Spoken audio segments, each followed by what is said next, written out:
People wash clothes more in summer. So why do many laundry brands see slower sales?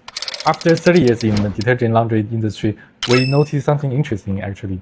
The sales of the entire industry drop from June to August every year. But it's not just detergent industry, actually many industry experience a decrease in summer. Sometimes so bad it feels like we cannot even survive. There are two core points.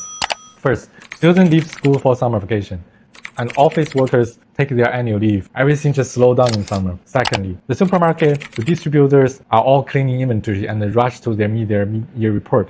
Moreover, with autumn just 2 months away, both channels and consumers are reluctant to stock up on seasonal goods in large quantities. And when it comes to laundry detergent in summer, people actually tend to wear light and short-lived clothes, so the single usage amount is half less than what's in winter. And the total household consumption actually decreases instead of increase. I have two suggestions for all business people in off-season. First, plan for the peak season ahead of time. Don't wait until September to prepare goods. Start increase production volume as soon as the peak season arrives. During peak season, both goods and manpower may be in short supplies, and it will be too late to regret. Second is to keep a relaxed attitude and accept the off-season status.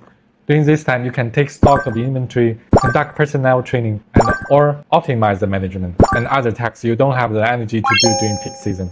I have been in finance industry for more than 10 years, and our family have been in industrial sector for almost 40 years. And we always believe in one principle. To do business, you have to understand cycles.